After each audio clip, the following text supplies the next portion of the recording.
Asus! Ang linis nyo mga anak. Saan ba kasi kaya nagsusuot? Next project natin guys, pag na-dispose na natin to, bili tayo ng compressor. Ang problema, wala tayong kuryente dito kasi malayo. Kaya yung di baterya na lang yung bilhin natin.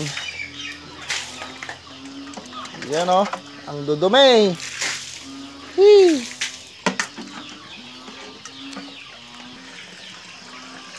Yan, sprayhan natin ng hose.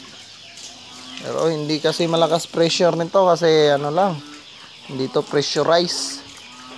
So, basahin lang muna natin para lumambot yung mga putik na yung dumi. Yan, so na-topic natin nung nakaraan kung ano bang uunahin.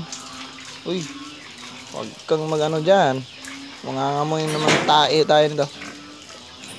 Ano ba talaga yung unang unahin? Magpapakain or yung paglilinis? So, ayan o. Oh, pag tulad nito guys, sobrang dumi nila. Kailangan talaga natin ng initial na paglilinis kahit hindi 100% talaga na malinis. Importante lang yung sa nguso nila sa ulo banda malinis. Yan, pati sa paa. Kasi masasama yan sa pagkain nila guys pag di natin nilinis. Tapos syempre, yan. Pag schedule mo magpakain alas 6, so pumunta ka doon mga alas 5. Agahan mo na.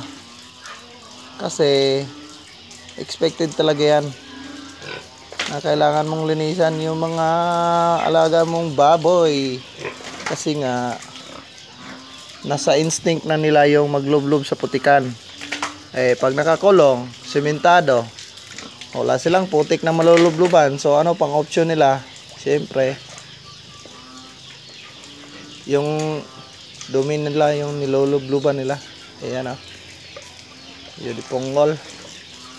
So, nasa 10 piraso to guys. Pero ayan, kikita nyo. Bawas na.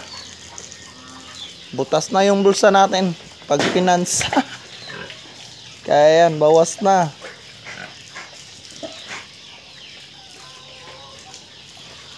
So nasa 16 sako na ata naubos ito. Ayan o.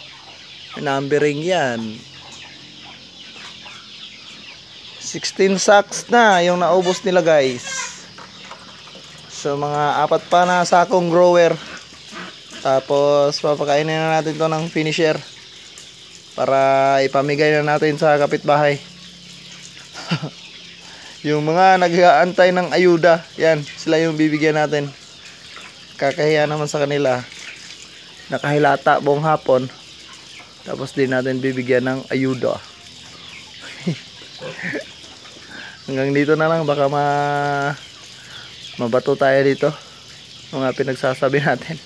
Pala mga kadbents. So tapusin ko muna itong paglilinis ng mga at least 50% na paglilinis. Tapos pakainin na natin to. Pero hindi pa naman sila gutom kasi nga maaga pa. Ayan. Yung mga manok lang. Yan yung gutom. Ngingay na guys. Palaging gutom yan. Panahin ko muna to. Tapos si Tisay. Ito yung nanay nila guys. Ayan. O, buntis na yan guys. Mag-isang buwan na yung tiyan niya. So sana pala rin tayo. Bigyan tayo ng kahit di masyadong marami. Sabihin lang natin isang dosenang malulusog na mga biik. So, yun. Kasi pag sobrang dami din, tapos yung dede ng inahin mo, kukulangan. Ikaw din yung mag-ano guys eh. Ikaw din yung mahihirapan. Kasi nga, kailangan mong padidiin yung mga maliliit na biik. Hindi yun makakadede guys. Kunwari, 16 lang yung suso ng inahin. Tapos yung anak, 18. Nako, ilang gabing puyatan din yun guys. Tapos pag sa umaga naman, kailangan mo talagang bantayan. Padidiin mo yung mga maliliit kasi hindi sila nakakadidiin yan, panigurado. So, yung sakto lang yung hingin nyo. Huwag masyadong damihan yung dasal. Kaya rin kasi yung ano mahihirapan. Ayan lang. Ganito lang mga kadbensoy. Pasensya na pala sa mga kumakain. Hindi bagay yung video natin ngayon. Alam.